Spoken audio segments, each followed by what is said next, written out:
Bem, essa é a segunda parte da palestra e antes de você continuar, eu peço para que você se inscreva aqui no canal e também clique na sinetinha para receber as notificações.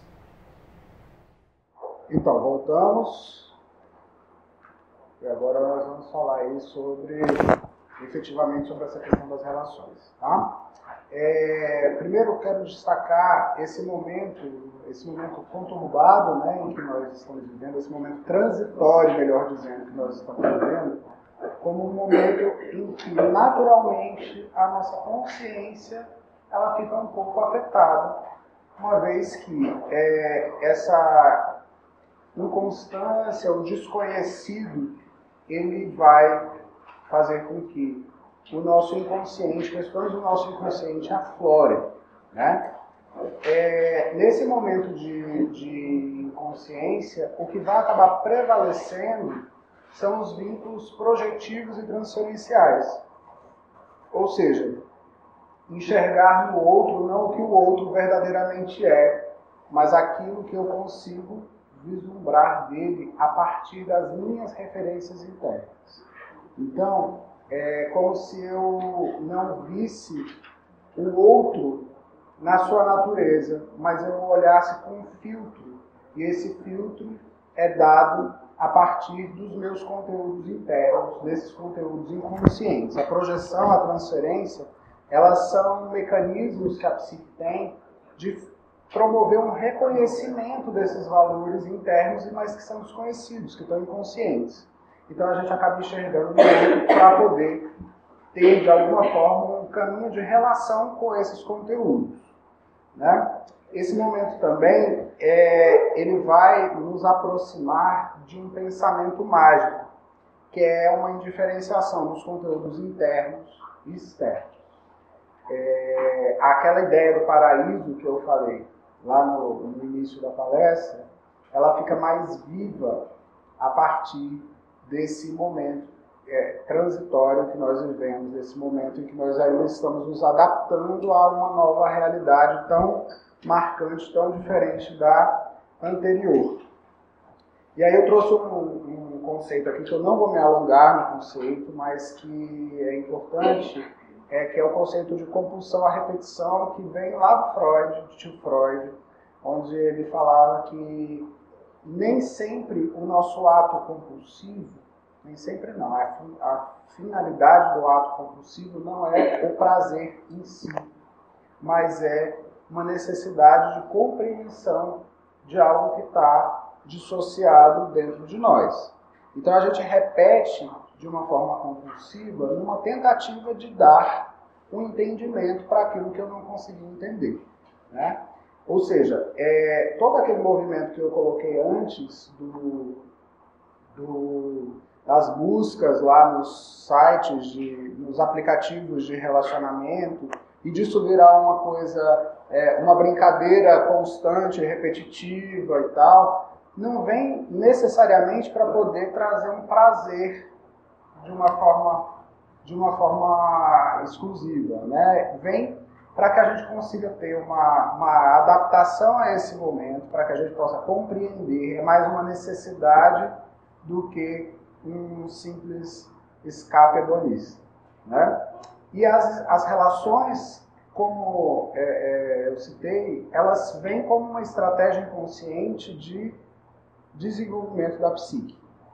Estando com o outro, eu aprendo mais sobre mim mesmo, né? As relações, elas também vão acabar assumindo uma postura performática, como nós falamos lá atrás a performance individual que cada um precisa e acaba desenvolvendo. As relações, elas também vão ser interpretadas como performance. E relações têm que ter alta performance, né? Elas têm que ser muito interessantes. Tem que ser o melhor espetáculo que se possa fazer.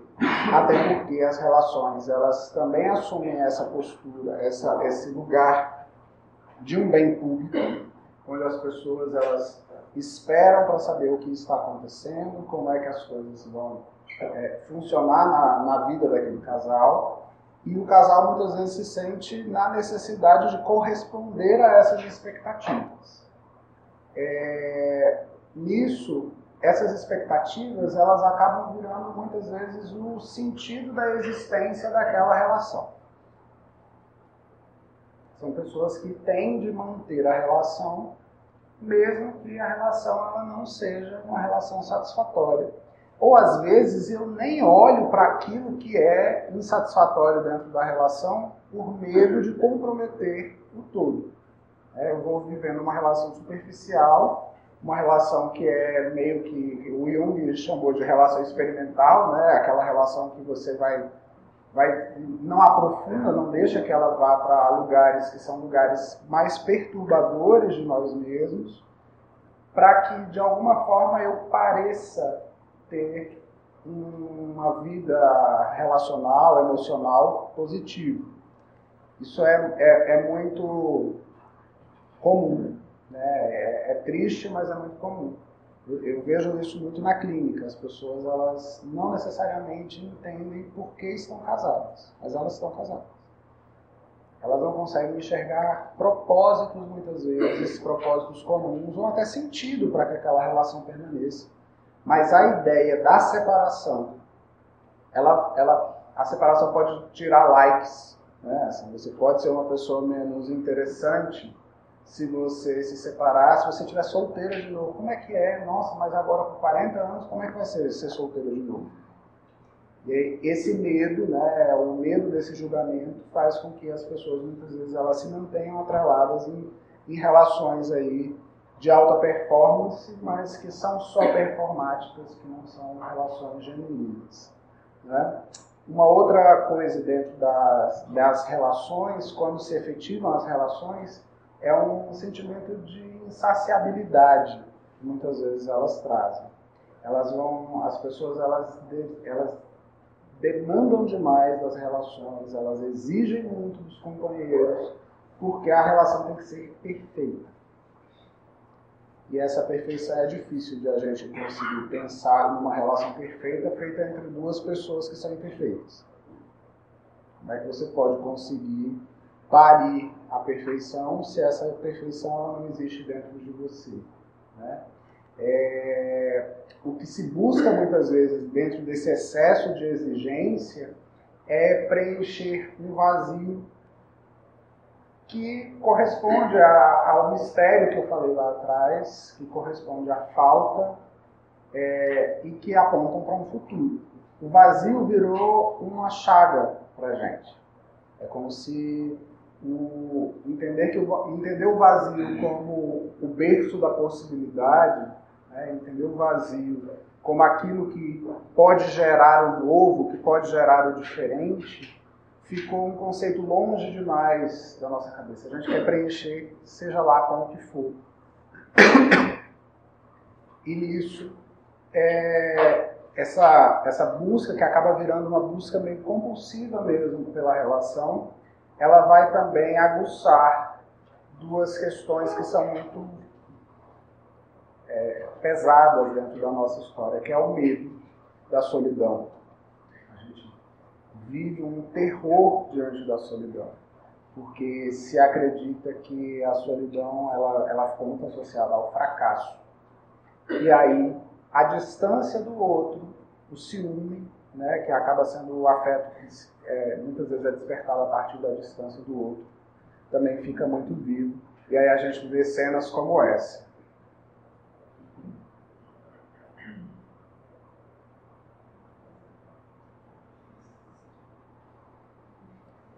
Que é tão patético que eu não vou nem botar até o final para vocês, mas é só para vocês terem uma ideia, né? Assim, vai casar nem que seja amarrado, né? É o vai namorar comigo sim, né?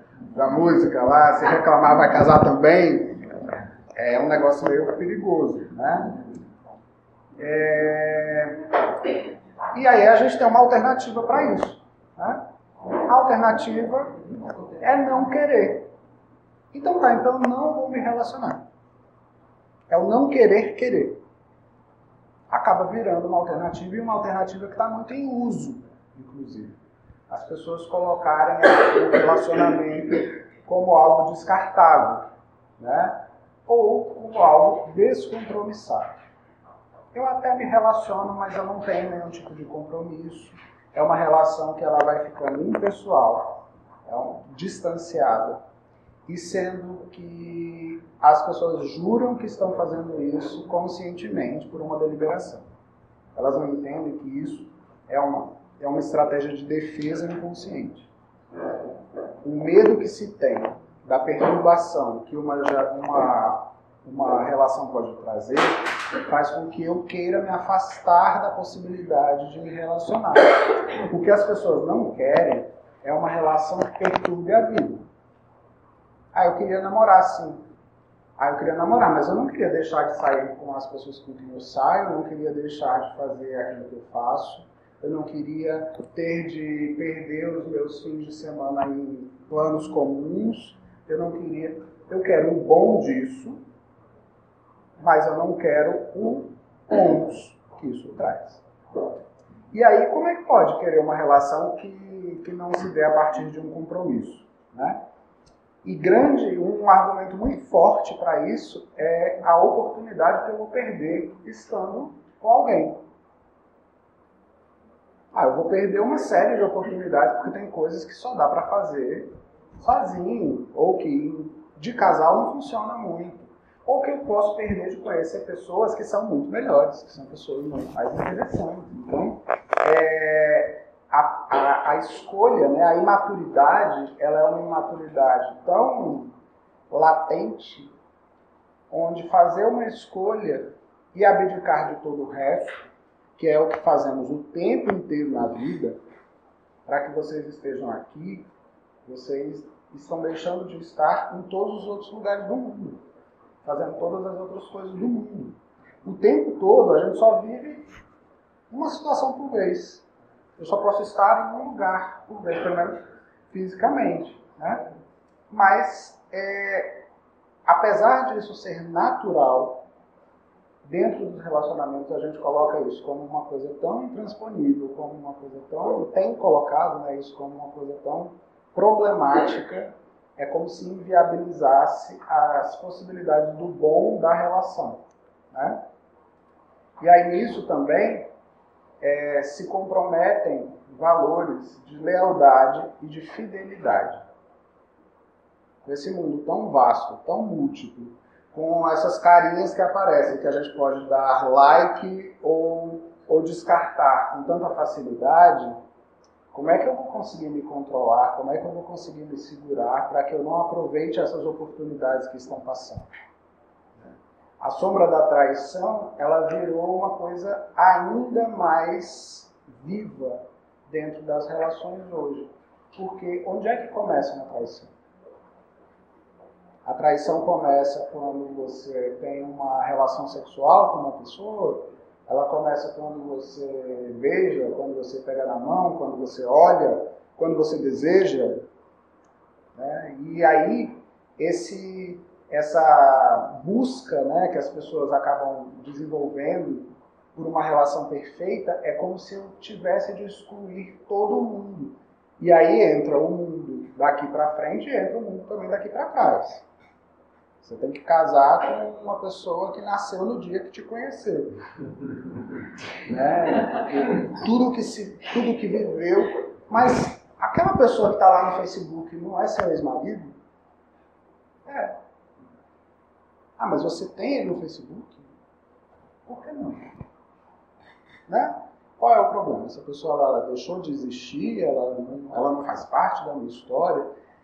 Para quem tem isso como uma tendência, né? Para quem tem o ciúme, a possessividade como uma tendência, esses novos canais é como se tivessem abertos várias outras possibilidades de sentir ciúme, de exercer essa possessividade, de fazer com que a traição ela vire um fantasma ainda mais complicado. E dentro dessa ideia toda, a paixão ela vira a grande vilã. Né? Porque quando a gente se apaixona, todo esse sofrimento ele ganha um valor exponencial. Porque por mais que eu não queira sentir, eu sinto. Por mais que eu queira não me importar, eu me importo. Por mais que eu não queira o compromisso, por mais que eu não queira mas internamente eu não consigo reverter até que essa situação, até que essa paixão se realize de alguma forma, né? O propósito dessa paixão se realize em mim. Dentro desse movimento de não querer, tem um tronco dessa árvore que é bem legal, que é bem divertido, que é o sexo. Sexo é bem divertido e agora tá fácil, né? Alguns desses aplicativos, inclusive, nos aplicativos de relacionamentos, eles são meio tabulados. Não, se achou pelo Tinder é para relacionamento, mas se achou pelo Badoo é porque só quer uma curtição. Existe uma tipificação dessas coisas e onde o sexo acaba sendo um caminho também para que as pessoas possam estabelecer vínculo, né? Somos grandes crianças sexuadas, grandes crianças por esse fator regressivo do ego que nós temos. Inclusive, assim, quando a gente pensa nessa inconsciência, nesse ego, né, nessa consciência regredida, uma das coisas que fica mais viva é o corpo. Talvez por isso que a estética de hoje seja algo tão fundamental. Quando a gente pensa no Instagram, por exemplo, ele é uma rede social fundamentada em fotos. Que você pode fazer fotos de tudo, inclusive de si próprio, né? O selfie é uma forma que você tem de mostrar algo para o outro. E é curioso porque o calor aumenta na medida em que a pessoa tem um corpo mais escultural, né? Então, assim, o cara sarado, toda foto dele é sem camisa. A mulher que é sarada, toda foto dela vai ser com mini roupas, que é para poder evidenciar o corpo que se tem. E isso é a gente pode pensar nisso numa regressão, né? Numa forma que eu tenho de expressão a partir do meu corpo de que eu sou interessante. A estética, ela vira esse canal de autoafirmação e também de despertar o desejo do outro. O sexo, ele vai ser um sexo cada vez mais reducionista. Ele vai ser um sexo desvinculado de outros afetos, de outras possibilidades de relação. Então são sexos onde muitas vezes as pessoas elas mal sabem o nome. Às vezes elas têm as informações de segurança, que mandam para a amiga, né? Ó, tô saindo com um cara, o nome dele é esse, o telefone dele é esse, e veja, se eu não aparecer até 2 da manhã, manifeste-se, né, para poder ver se está tudo ok. Também, além de ser esse sexo reducionista, o quantitativo, assim como a adolescência, quantos meninos você já beijou? Esse quantitativo ele acaba tendo um valor maior do que a qualidade do sexo em si. Um outro aspecto também que está dentro, né, do mundo do smartphone é a pornografia. Eu lembro na minha época de moleque o que era você ter acesso a algum material pornográfico. A tensão que isso gerava, eu acho que até mesmo o tesão que se tinha era um tesão muito pela realização, não era nem pelo que você estava vendo, era por conseguir aquilo, né? Era um suprassumo para um menino com 12, 13 anos, né? Hoje em dia não, hoje em dia a pornografia está horizontalizada. Todo mundo tem acesso a qualquer momento, no plenário da Câmara, né? A gente vê os deputados lá acessando sites pornográficos, todo mundo tem, nos grupos de WhatsApp sempre chega, né, uma surpresinha, às vezes é uma surpresona, né, também que chega nos grupos de WhatsApp e tal. E essa pornografia, ela também muda a forma como nós vamos administrar, aprender o sexo, né? O sexo hoje, ele tem uma formação muito deturpada a partir desse excesso de pornografia. Para começar, porque as referências pornográficas elas são inviáveis. Então você nunca tem a fisiologia comum não é semelhante à fisiologia que nós vemos dentro dos filmes pornográficos. A estética corporal que nós temos não é semelhante à estética dos filmes pornográficos. Muita gente, inclusive, usa o filme pornográfico como meta de vida, né? Então, assim, tem uma relação que dura aquele tempo, tem uma ejaculação que tem aquele volume, e se frustram muito, chegam bastante, né? Eu acho que as pessoas aqui que são terapeutas, que têm consultório, devem receber de vez em quando algumas pessoas que sofrem um pouco por conta disso, né? Um pouco é modo de dizer, sofrem muito. É um sofrimento atroz, porque é como se você não conseguisse reconhecer o que é normal. O normal vira o que de fato é anormal. A indústria pornográfica, ela é uma indústria da anormalidade. E aí, você tendo aquilo como uma referência, o seu desempenho, a sua performance, o seu corpo, eles são anormais, né? E uma coisa que é muito preocupante dentro dessa história toda é que, vocês sabem qual é o argumento mais pesquisado nos sites pornográficos? Novinha. Foi uma pesquisa de que o argumento mais buscado no Pornhub em 2014, e eu só não consegui o dado, mas eu vi agora em 2016 também, foi novinha aqui no Brasil. 10% das pessoas que buscam por esse argumento. O que correspondeu lá em 2014 a 1.830.000 pesquisas usando esse argumento de novinha. Fora é teen, que é a novinha, né? Que é uma adolescente de lá. E vocês sabem o que isso significa, né? Isso significa pornografia fundamentada em pedofilia. E por que as pessoas buscam novinhas e novinhos? Porque elas são novinhas e novinhos. A sexualidade, ela é uma sexualidade que não avançou. Eu tenho que buscar um semelhante. O que me excita, de alguma forma, é um semelhante. É muito preocupante porque a gente sabe as consequências disso, né? As consequências dentro da sociedade disso, e é algo para que a gente possa pensar bastante, para que a gente possa refletir bastante sobre isso.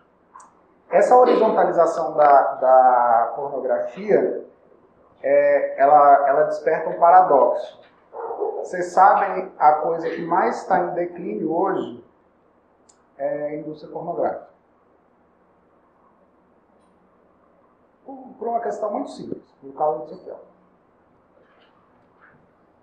Hoje em dia, a gente não tem mais uma atriz pornô que faça...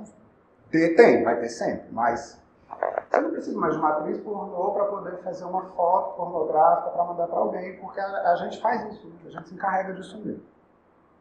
O Manda Nudes, ele é uma nova modalidade de expressão de vínculo.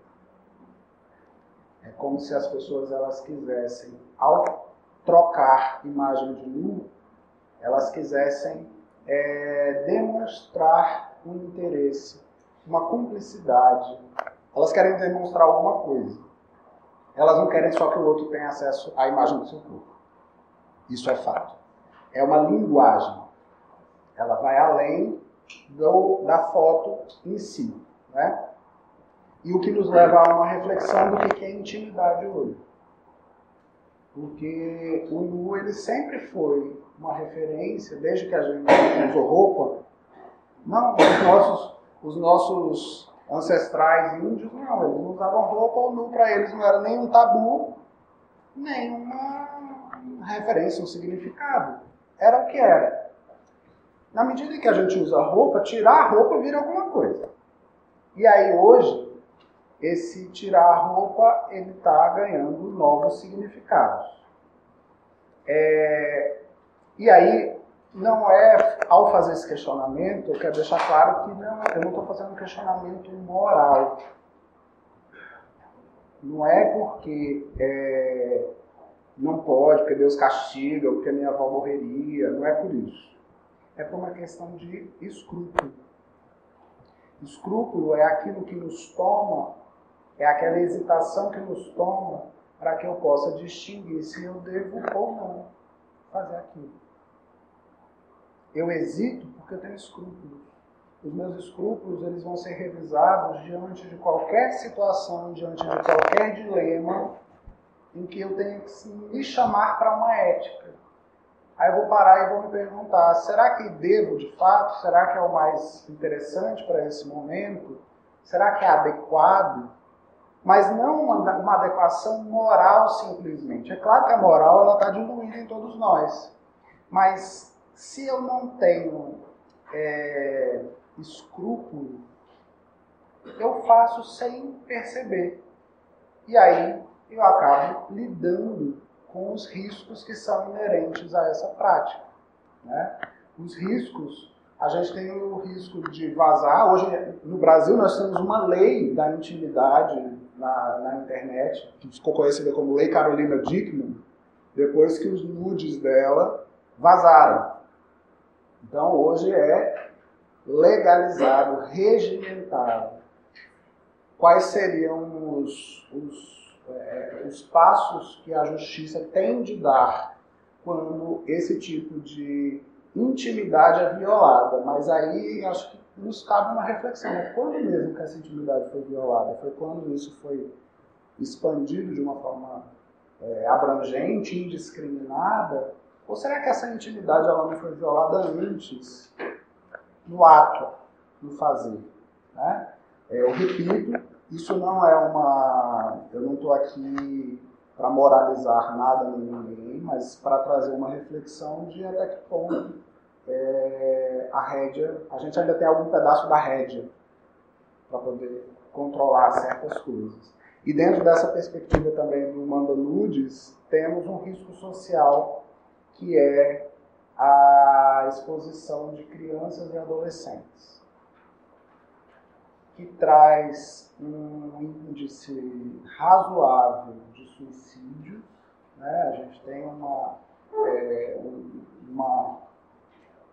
um extremo, né? A morte como uma solução para isso, uma vez que a criança ou que o adolescente ele não vai ter uma capacidade egóica de suportar uma experiência tão conturbada, tão perturbadora como essa de uma exposição. A morte acaba sendo... E não só entre crianças e adolescentes, não, viu, gente? Tem adulto também que fica no dilema se melhor não é sumir, para evitar essa vergonha. Existe uma associação de uma vergonha a essa questão, porque as pessoas elas ficam, não sei até quando, mas elas ficam estigmatizadas quando acontece alguma situação como essa. Por que eu não sei até quando? Porque talvez um dia isso vire normal mesmo. Às vezes, isso, como a sociedade ela se adapta aos novos movimentos, pode ser que um dia isso seja normal. Hoje ainda não é. Então, a gente tem de pensar também nesse risco que isso pode trazer. Esse sexo descompromissado funciona? No consultório a gente vê que não. Eu trouxe aqui uma citação de um terapeuta, acho que americano, falando sobre isso. Ele fala assim: todas as formas de relacionamento íntimo atualmente em voga portam a mesma máscara de falsa felicidade que foi usada pelo amor conjugal e mais tarde pelo amor livre. Ao olharmos mais de perto e afastarmos a máscara, descobrimos anseios não realizados, nervos em frangalhos, amores frustrados, sentimentos, medo, solidão, hipocrisia, egoísmo e compulsão à repetição. As performances substituem o êxtase. O físico está por dentro, o metafísico está por fora. Não existe um sentido. Né? E a abstinência, a monogamia e a promiscuidade estão todas igualmente distantes da livre vida de sensualidade que nenhum de nós conhece. É do Sigurd. É como se a gente quisesse normalizar o que a gente não consegue sentir como normal. Pode ser, como eu disse, que um dia isso vire normal e esse nosso momento transitório estejamos vivendo sofrimento, né? Somos aqueles que estamos carregando as pedras para a construção dessa nova normalidade. Tudo bem, mas hoje, o mundo que a gente tem para viver hoje, ele não nos dá esse conforto aparente que a gente queria acreditar que existe. Né? O sexo ele parece ganhar novos significados. Ele traz consigo uma resposta enganosa ao nosso desejo. Qual é o nosso desejo quando a gente tem um encontro fortuito? É o sexo mesmo? Será que o que você deseja naquele momento é uma descarga de uma tensão sexual? Ou será que o que se quer dentro dessas vivências é o contato? Porque são coisas bem distintas. Às vezes o sexo ele pode se transformar na ponte para chegarmos ao contato. Mas a ponte não é o nosso destino, não é verdade? Ninguém comprou uma passagem para ir para a ponte. A gente usa a ponte para chegar em algum lugar. Então, é pensar que o sexo hoje, ele pode nos enganar nesse aspecto. De eu achar que vai ser, não, tá tudo, então está combinado, tudo somente sexo e amizade. E às vezes esse combinado ele não funciona. Né? O novo conceito de sexo seguro não é mais aquele que te defende das DSTs. Esse aí já está ultrapassado, inclusive ele está esquecido. É tanto que nós vemos aí um crescimento franco de DST tipo sífilis, doença medieval. Hoje nós temos aí uma profusão de sífilis crescendo por um lado e uma diminuição da produção de penicilina pelo outro.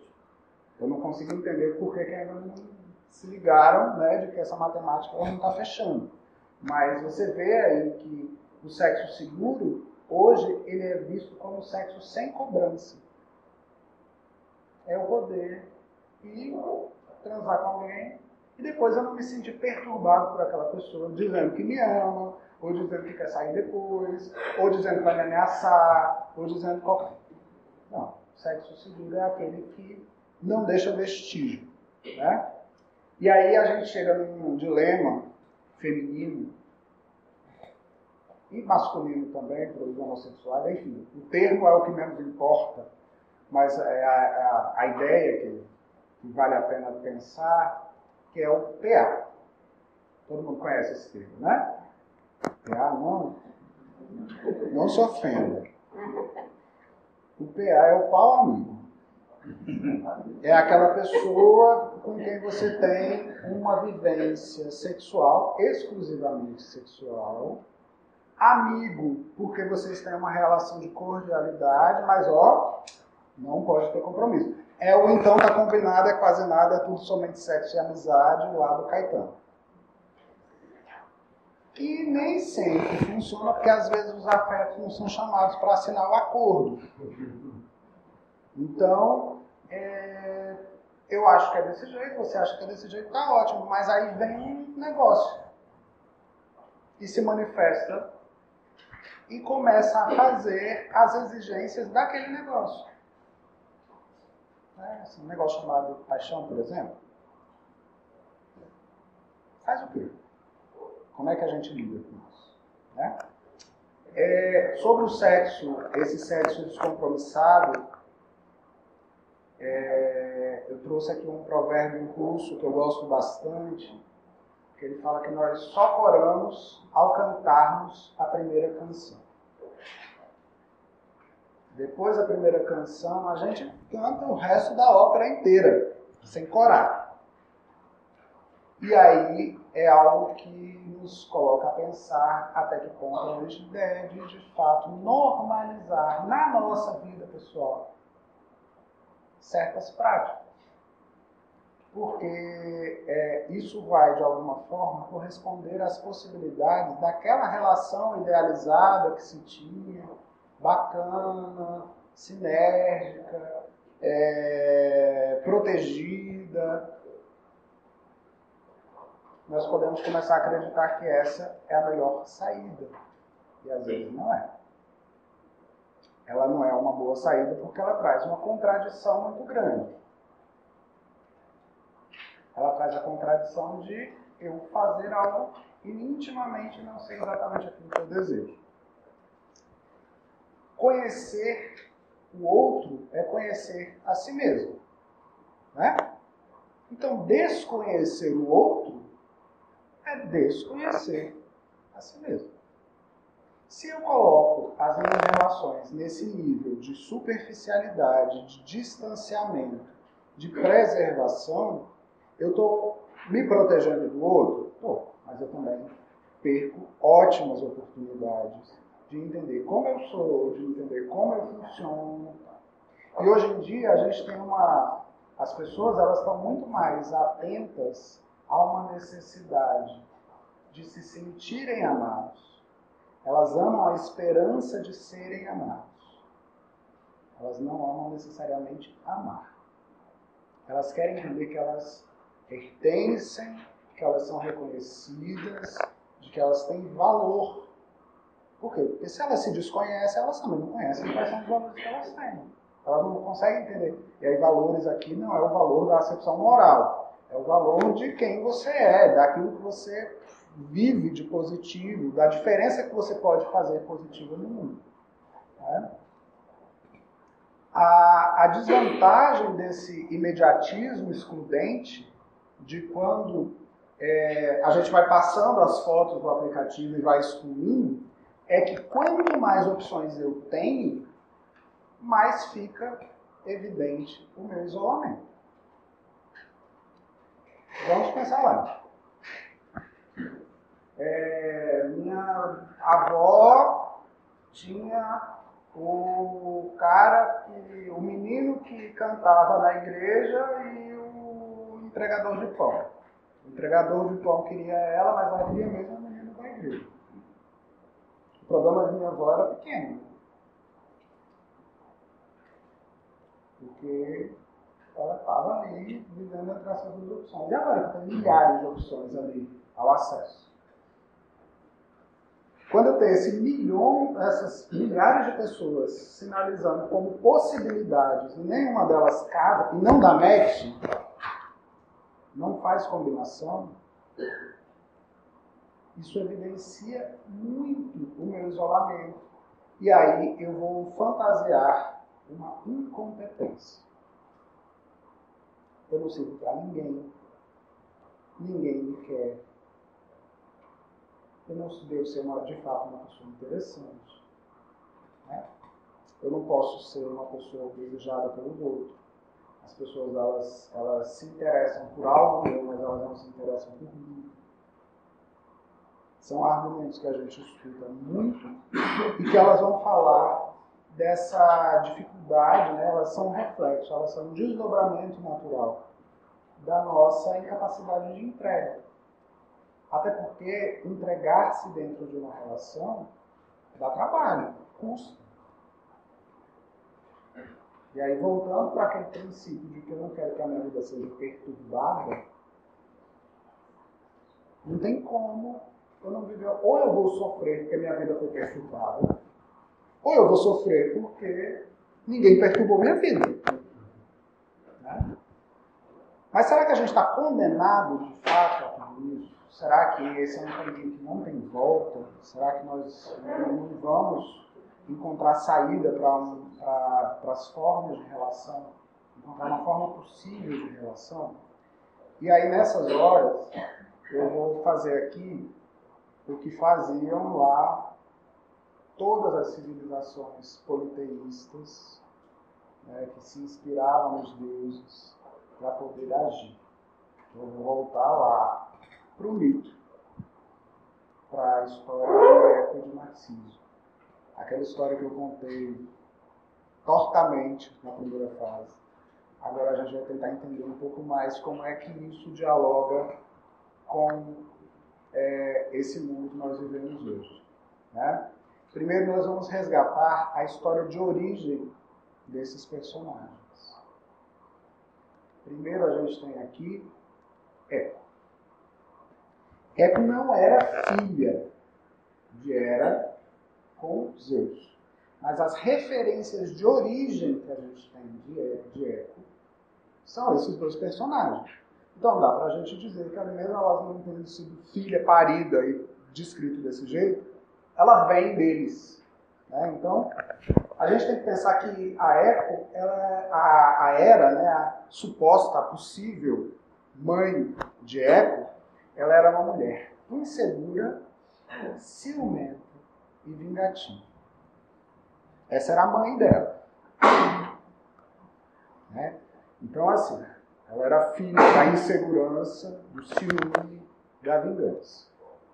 Com a tirania, a ambição, o prazer a qualquer custo e a prepotência. Que era Zeus. Zeus era o deus dos deuses, era o chefe da história e tal, mas ele sabia disso, né? E ele usava, né, de todas essas prerrogativas muito bem. Então ele era aquele que se impunha, ele era aquele que determinava, tinha que ser tudo muito bem do jeito dele. E Eco vem como resultado, mesmo repetindo. Não temos registros de que ela era uma ninfa, ela não era filha desses deuses. Mas a referência de origem que a gente tem é essa. E aí, Eco vem com um propósito para a vida. Ela entra nessa história com um propósito, que é a necessidade de agradar. Ela tem que agradar a Hera para poder impedir a separação desse casal. Ou seja, ela já nasce sem, apesar dela falar bastante, mas ela já nasce sem vontade própria.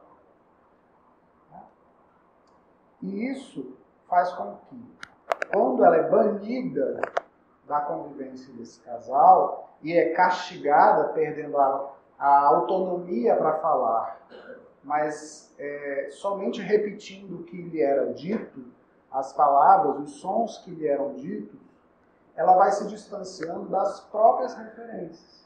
Ela deixa de ter vontade, ela deixa de indicar os caminhos. Ela vai virar só um eco daquilo que lhe é apresentado. E ela também vai falar de uma manutenção que é uma manutenção ansiosa do desejo. Ela é ávida. Vocês lembram lá quando ela encontra quando o Narciso começa a questionar e ela sem se perceber, ela continua repetindo o que ele diz. Quando ele dá o mínimo de sinalização para uma relação, o que ela faz? Ela vem com tudo, ela agarra. Ou seja, é um nível de carência que ela vive, tamanho que o primeiro aceno que ela tem é o homem da vida dela. E ele quer muito. A interpretação que ela tem é de que ele está pronto para casar com ela para sempre. E nisso a gente vai ter uma dinâmica muito comum, né? A gente não vê isso por aí? Você dá uma balinha para a pessoa acha que você está dando uma aliança para casar.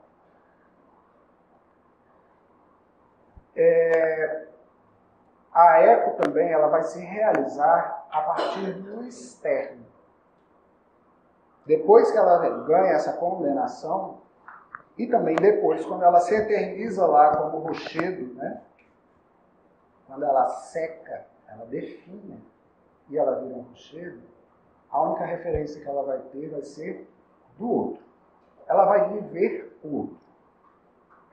A fala dela é só uma correspondência da fala do outro, o que distancia ela dos próprios valores. Ela não sabe mais o que ela quer, ela não sabe quem ela é, ela não sabe o que ela faz. Ela está lá estanque, pronta para reverberar aquilo que o outro vem trazer. A gente também resgata a história de origem de Narciso.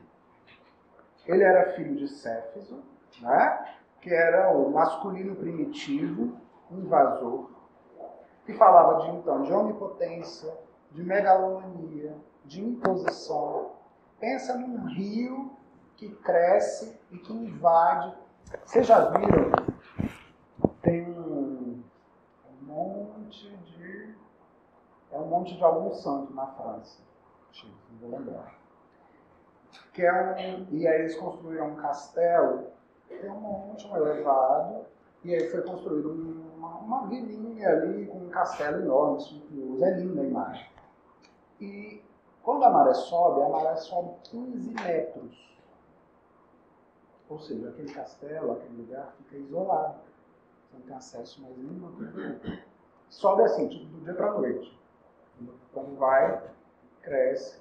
Então, assim, é bom, é uma imagem legal para a gente pensar em Céfiro, né? Ele, naquele rio que vem de uma forma intensa, caudalosa, e que ele não pergunta, ele invade. A união dele com Miríope é um estupro por isso, porque não houve um aceno positivo dela. Isso ele vem, a natureza dele é essa natureza impositiva. Ela, por sua vez, ela vai representar um feminino que é um feminino débil, que é um feminino passivo. É um feminino que não recusa isso, que não tem força, que não tem estratégia para poder escapar desse lugar. Ela acaba submetida a isso, o que vai nos falar de indiscriminação, de inoperância e de uma inconsistência também. Né? Ela não existe uma possibilidade dela de gerar um anteparo para essa invasão. O Narciso, então, ele vai buscar um sentido numa existência que foi indesejada. O desafio dele é tentar encontrar esse desafio, tentar encontrar essas referências que justifiquem a vida dele, uma vez que ele vem com essas marcas, né? E aí ele tem que enxergar além de si para poder chegar a esse lugar.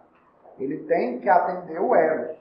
Ele tem que perder a antipatia dele e, de alguma forma, se dar ao vínculo.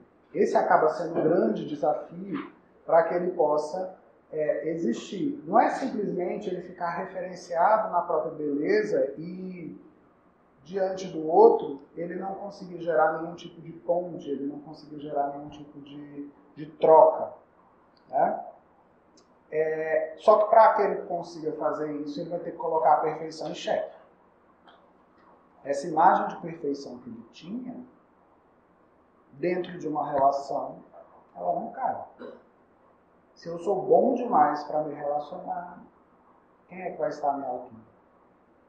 Se a minha imagem é uma imagem reluzente demais, como é que o outro vai conseguir brilhar? E aí eu trouxe um trecho retomar aqui um trecho do mito de Narciso para falar sobre a sombra dele, né? Que ele vê-se na água e fica embevecido com a própria imagem. Julga corpo que é sombra, e a sombra ele adora. A sombra que vês é um reflexo da tua imagem. Nada é em si mesmo. Contigo veio e contigo permanece. Tua partida a dissiparia se pudesses partir. Ou seja, a paixão do Narciso, ela se dá ali. O que encanta ele é uma imagem, mas de fato a relação que ele estabelece ali dentro daquela cena é uma relação com a sombra dele. Desse recorte, a gente pode pensar que Téspes, que a fonte onde ele se enxerga, onde ele vai buscar a saciedade, o que ele busca de saciedade é no puro, é no sublime, é no transcendente. Inconscientemente, o que ele está buscando é a essência. Porque ele entende inconscientemente, né? O ego pode não entender, mas o que chama por dentro dele é um vazio. Ele vem de uma fonte muito caudalosa, mas é uma fonte que não preenche. É uma fonte na qual ele não consegue se reconhecer.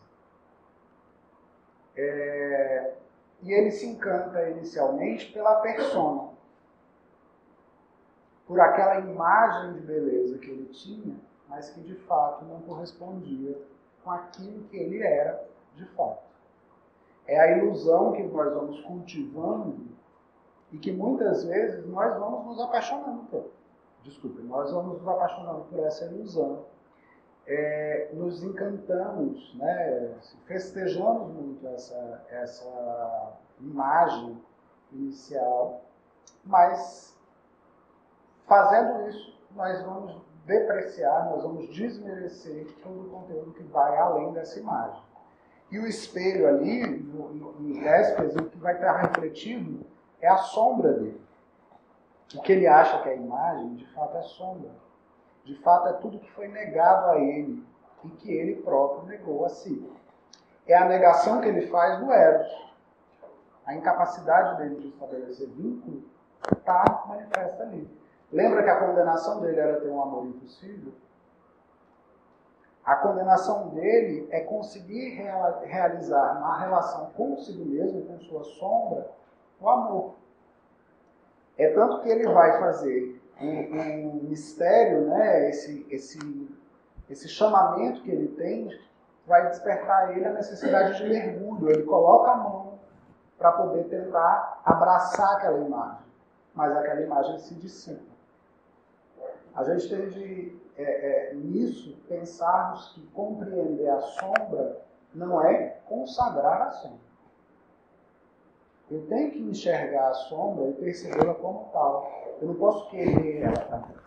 Eu não posso querer adensar a sombra em mim, me apropriar dessa sombra de uma forma antagônica, sabe? Assim, deixar de ser quem eu sou para eu poder ser minha sombra. Eu tenho que trazer a sombra para conviver com quem eu sou. E não simplesmente querer trocar de lugar, né? Querer viver.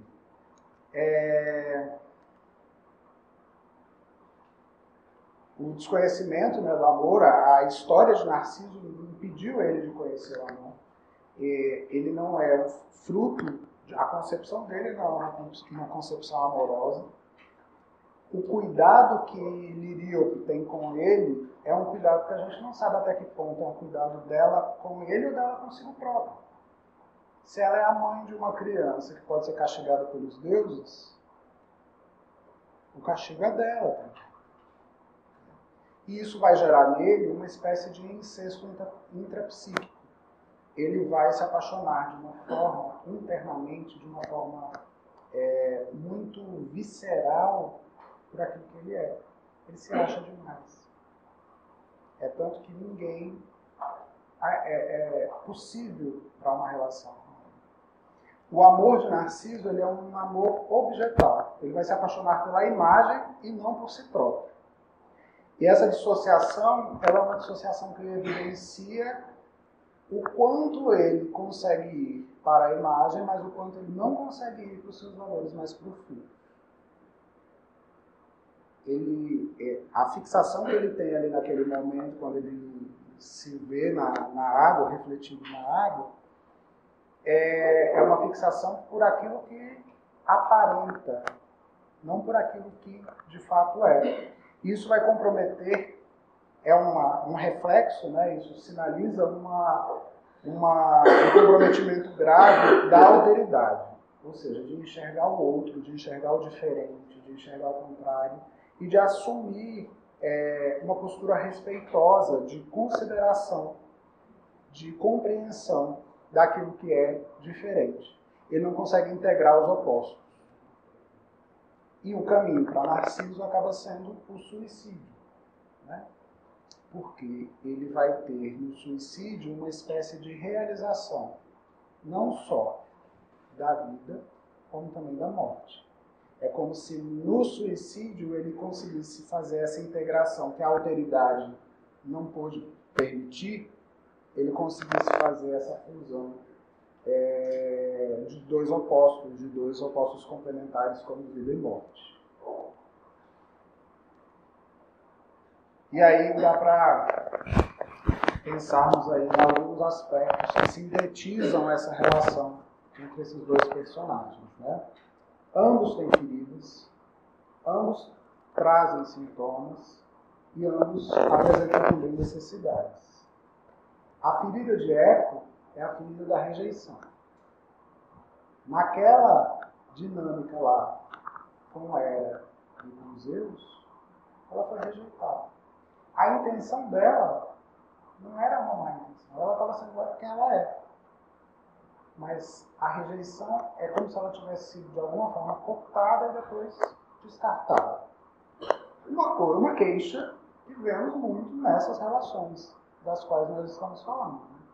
Ah, só quis se aproveitar de mim. Os sintomas que Eco vai manifestar são o ressentimento e a autodepreciação. Ela não consegue mais, depois dessa vivência, ela não consegue mais ter voz própria. Ela não consegue mais externalizar, colocar em atividade os valores que ela tem. Naturalmente, ela está se depreciando. Né? Não tem mais a mesma utilidade, porque ela não consegue mais acessar esse valor. E também o ressentimento. A voz que faz eco, quando uma vivência dentro da nossa história foi uma vivência negativa e marcante, o que a gente vive a partir de então, a gente não, muitas vezes vivemos a partir de então, não é o ressentimento, e a gente voltar para aquela história, ficar repetindo aquela história, nós podemos pensar em eco ocupando esse lugar da ressentimento. Né? E ela traz consigo uma necessidade, que é a necessidade do pertencimento. Ela quer, de alguma forma, fazer parte da história. Se a ferida dela é a rejeição, se ela faz parte, ela está satisfeita. Né? E aí são os likes. Eu preciso de like. Porque o like me valida. Ele diz que eu tenho valor, ele diz que eu tenho importância, ele diz que eu estou no caminho certo. Então os likes, eles são típicos aí de eco. Do outro lado, nós vamos ter a ferida de Narciso como a ferida do desejo deslocado. Ele é aquele que ele não consegue o vínculo, porque o desejo dele está deslocado para dentro. Ele não consegue olhar para as coisas e entender nas coisas algo interessante a ponto dele conseguir se empenhar para se relacionar. É como se essa falta, ela esfria Narciso. Faz com que ele não tenha um ímpeto. E é legal a gente pensar, né, porque Narciso ele tem a busca. Ele sai com os amigos para caçar. Ou seja, tem uma necessidade ali, ele consegue reconhecer, pode não saber nominar. Quando a gente sai para uma caçada, nós não sabemos o que nós vamos encontrar, não é verdade? Mas a gente sai para buscar. Ele traz isso consigo. Ele não é a ausência do desejo. Não, o desejo está presente. Ele só não está fluindo da forma como deveria. Os sintomas em Narciso são uma solidão autoerótica, é o eu comigo me basto, é acreditar que a relação ela é dispensável, e também o entorpecimento. Lembra que eu disse que a flor dele era uma flor que inebria, que é narcótica? Quando nós estamos vivendo muito essa dinâmica narcísica, a gente até dissimula a dor. Narcótico não serve para isso? Quando você toma uma morfina, as dores mais extremas se aplica morfina, por quê? Para que você fique entorpecido. Talvez a dor dele seja uma dor tão profunda que acessar essa dor seja inviável, não consiga, né, ter essa dor contemplada por si própria, então ele se entorpece. E qual que é a necessidade dele? A necessidade dele é a necessidade de reconhecimento. Ele espera que as pessoas olhem para ele, que as pessoas digam que ele é bonito, que as pessoas vejam algum tipo de valor nele. Se a concepção dele foi uma concepção rejeitada também, desvalorizada também, ele precisa que alguém ensine para ele que ele vale para alguma coisa. Então ele vai precisar desse reconhecimento. Ele mobiliza o reconhecimento a partir dessa beleza, a partir dessa persona esmerada, o que se espera é que alguém diga, não, você realmente é bom, você realmente serve, você realmente é desejável. Ou seja, Narciso é o rei do selfie. É aquele que o tempo todo ele precisa tirar foto para ele poder se ver. Para ele lembrar que ele está lá. Que ele existe. Que ele está vivendo aquilo. Que aquilo é positivo. E aí, se ele tiver uma eco por perto de like, aí ele fala, realmente vale a pena. Essa tal liberdade, né? O que é que eu vou fazer com essa tal liberdade? Como é que a gente pode pensar essa liberdade que se anseia? Como é que a gente pode se libertar desse anseio, dessa utopia de liberdade? Nós temos que lembrar, antes de qualquer coisa, que amar é um reflexo de como nós fomos amados, mas também de como nós nos amamos. Tudo bem, eu posso não ter tido o amor que eu gostaria, que me era devido. Aquele amor original lá de colo. Mas o que eu posso fazer ao longo da minha vida para me dar colo? Para me nutrir com aquilo que vai ser fundamental para que eu possa me relacionar com o outro. Né? Eu não posso simplesmente achar que a esquiva ou que a simplificação das coisas elas vão resolver a minha vida. Achar que uma relação descompromissada é mais fácil, ela pode ser mais fácil naquele momento. Mas ela, de alguma forma, ela vai eternizar as minhas feridas.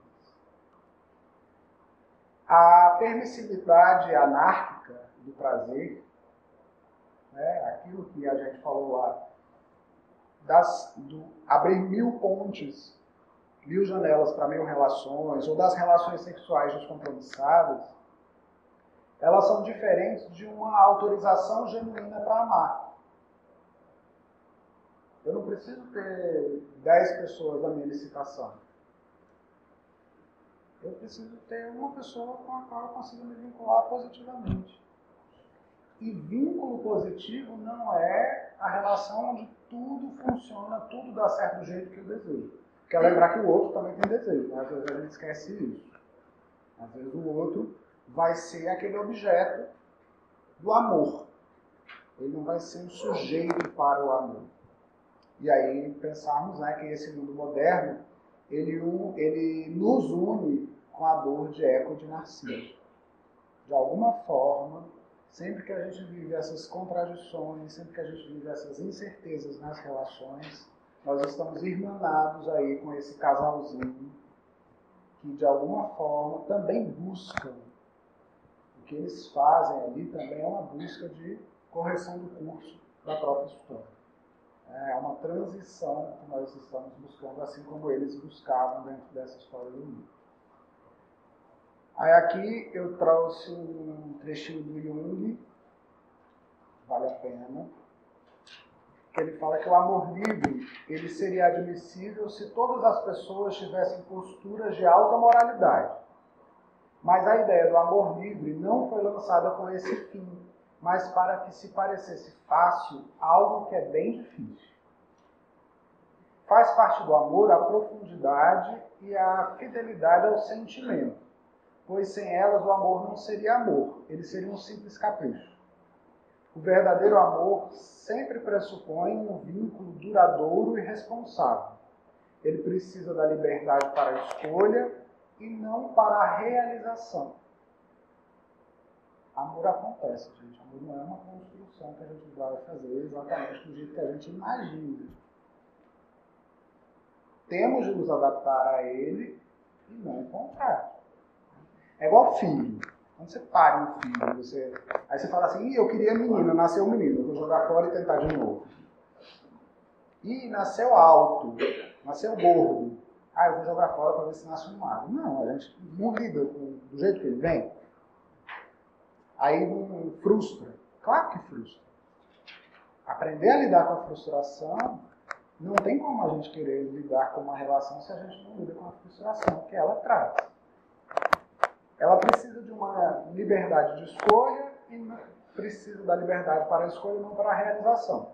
Todo amor verdadeiro e profundo é um sacrifício.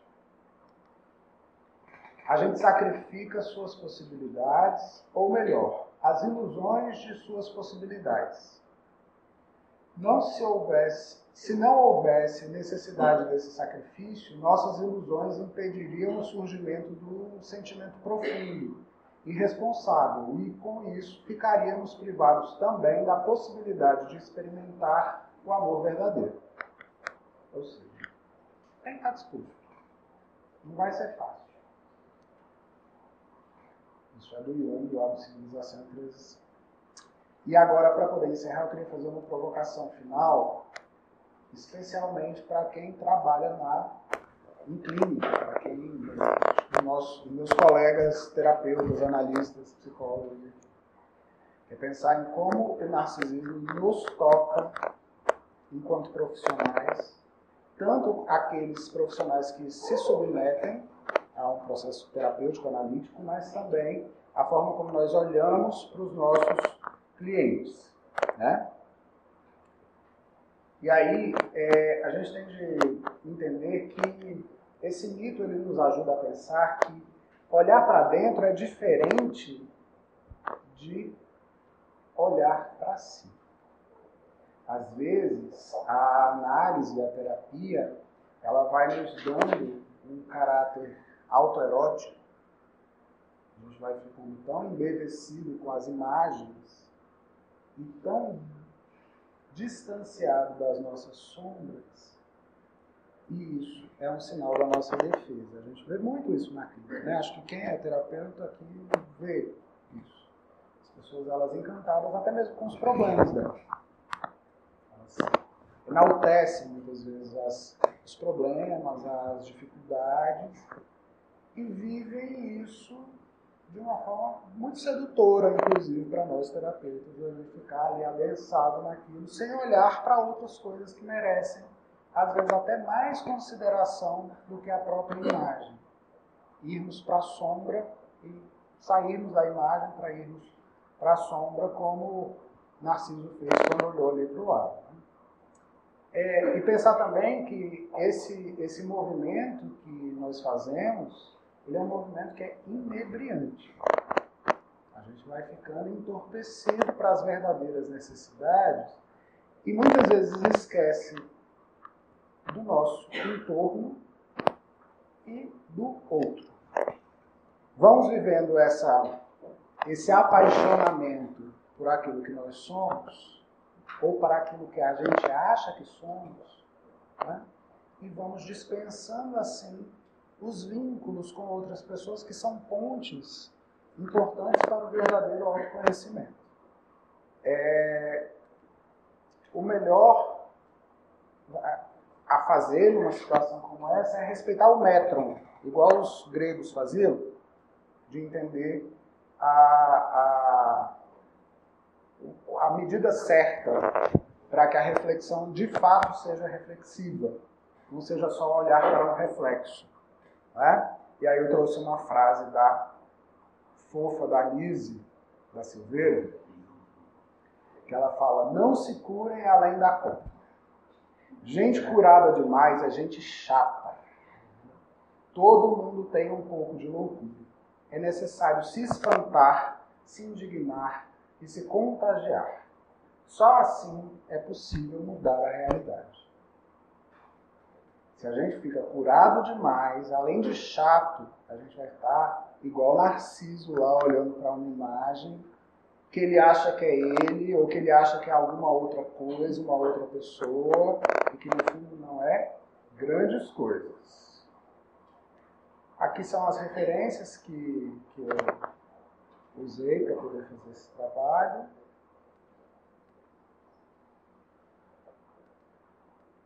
E é isso, gente. Consegui exatamente meio-dia, eu nem acredito. E aí, você gostou da palestra? Deixa aqui embaixo os seus comentários. Se gostou, compartilhe com os amigos. E antes de qualquer coisa, se inscreva no canal e clique na sinetinha para receber as nossas notificações.